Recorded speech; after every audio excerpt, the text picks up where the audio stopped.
The man walked into the lobby like a ghost no one wanted to see. He was tall, sharply dressed, and the kind of presence that turned heads, except in this case, the staff at the Bellamy Grand Hotel didn't even lift their eyes. And when they did, it wasn't with respect, it was with suspicion. "Excuse me, sir," the concierge said, stepping in front of him as he made his way to the front desk. "This area is for registered guests only." The man paused. "I am a guest." The concierge's brows furrowed. "May I see your room key?"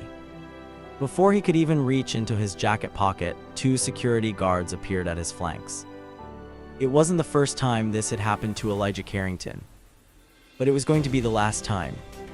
Elijah had been mistaken for a driver, a bellhop, a trespasser, never the billionaire behind some of America's most successful tech and energy startups. He had stood before boards of directors who refused to shake his hand, who triple-checked his credentials while smiling through gritted teeth. But today wasn't about business meetings or polished investor decks. Today, he was here for something far more personal, a surprise getaway with his fiancée to celebrate their engagement. But surprise indeed. "Sir, I'm going to have to ask you to leave," said the head of security. His tone was flat but unmistakably aggressive. Elijah locked eyes with him. "You're making a mistake. You're not in our system, you don't belong here." The front desk clerk peered into her monitor. "I'm sorry, there's no booking under your name." "That's because it's under her name," Elijah replied, holding up his phone to show the reservation details. But they weren't listening. A manager was called. Voices grew louder. A small crowd formed, tourists pretending not to watch but clearly enjoying the drama. And then it happened. Without warning, the 2 guards grabbed Elijah's arm and escorted him, dragged him out through the front entrance. Not 5 minutes had passed before he was standing in the blazing sun, heart pounding.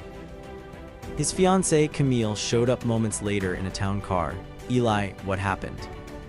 He said nothing, just handed her the phone. Her jaw dropped. They did what? She stormed inside, shouting at the staff. A few apologies were muttered. A manager stammered something about protocol. But Elijah had already pulled out his phone and made a single call.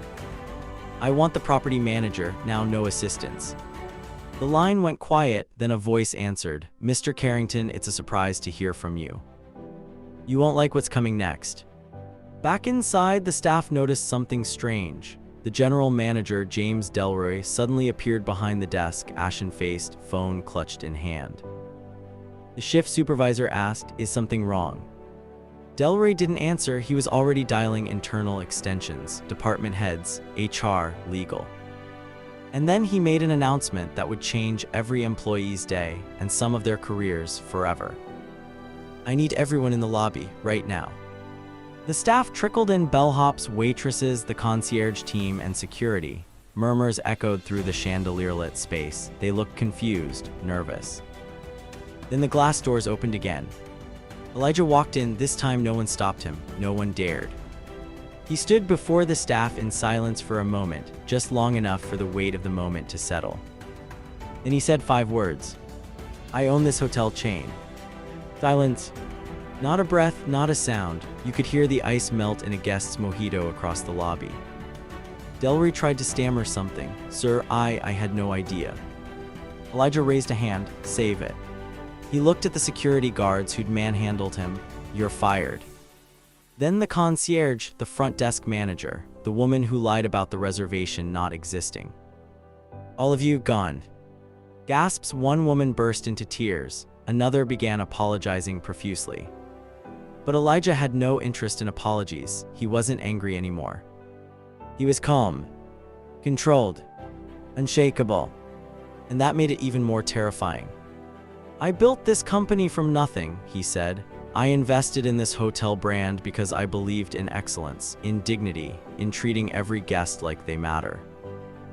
He glanced at his fiancée, standing proudly by his side. "But today, you reminded me why we still have so far to go." Some tried to plead, some simply walked away. But none of them would ever forget the lesson they learnt in those 11 minutes. And Elijah Carrington. He wasn't finished yet. The lobby had turned into a tomb. No one spoke, no one moved. They just stood there, employees, guests, executives, trapped in the gravity of Elijah Carrington's presence. No one expected this. They expected him to yell to Sue to leave. But instead he stayed. "I want the regional director," Elijah said, "now." The general manager fumbled with his phone again, sweat beading at his temples. Within minutes, the regional director, Ms. Trina Howe, appeared on a video call, clearly woken up at home, her hair still in rollers. She blinked when she saw Elijah on the screen. "Mr. Carrington, I didn't know you were. I'm terminating the general manager's contract, effective immediately. He oversaw this mess. I expect your team to send replacements by morning." Trina nodded, stunned. "Understood." Elijah handed the phone back, then turned to the remaining staff. "If you work in housekeeping, maintenance, kitchen, or valet, stay. The rest of you can leave now." There was a shuffle of shoes on marble. The front desk crew, the security guards, and the management team filed out one by one, faces burning, some in tears, others in silence. To the rest, Elijah said, "You weren't part of the problem. You're not going to suffer because someone else couldn't see past the color of my skin. You're safe. You have jobs." Applause didn't erupt. No one clapped. Because it wasn't a show. This was power, quiet, controlled, ruthless, necessary. Camille touched his arm gently. "You didn't have to do all this." "I did," he said, "because if I don't, they'll keep doing it to the next man who looks like me, who doesn't fit the look of a billionaire." She smiled softly. "And what now?" He looked around. "Now, we finish what we came here to do." Later that evening, they sat in the penthouse suite. A bottle of vintage wine on the table, soft jazz in the background, and the city lights sparkling through floor-to-ceiling windows. Elijah stared into the glass. "You know what hurts the most?" Camille looked at him, waiting. "I knew this would happen," he said. "Not here specifically, but somewhere. I've gotten used to it. The whispers, the second glances, the assumptions." He turned to her. "But I shouldn't have to get used to it." "No," she replied, "you shouldn't." He sighed, then smiled. "But it's over now, for this place at least." She leaned over and clinked her glass against his, to rewriting the rules. They drank. Downstairs, the new acting manager, hastily flown in from New York, held an emergency orientation for the remaining staff. Every team member was instructed to attend an anti-discrimination course. A new protocol was implemented. Every guest, regardless of appearance, would be given the same treatment, no matter what.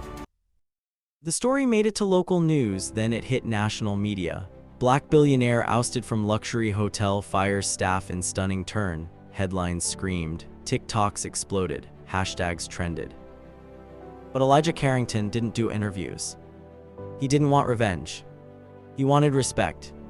And he knew that came not from shouting into microphones, but from doing the hard thing, quietly, decisively, without needing applause. A week later, a letter arrived at the home of every employee who'd been let go. It wasn't cruel, it wasn't mocking. It was simple. Sometimes the lesson doesn't come with a warning, sometimes it comes with consequences. Signed, Lycée. For weeks afterward, the Bellamond Grand Hotel operated under stricter policies, with a reshaped culture and a clear message to every employee: bias has no place here. But more importantly, across the country, stories began surfacing. Executives who started reevaluating their hiring practices, investors who took a closer look at how people of color were treated in their establishments, and CEOs who quietly admitted that Elijah's story had forced them to reflect. One man's quiet stand had sparked a chain reaction. Not because he shouted, but because he acted. Because he owned the room, literally and figuratively. And because in 11 minutes, Elijah Carrington didn't just walk back into the hotel. He changed the entire building from the inside out.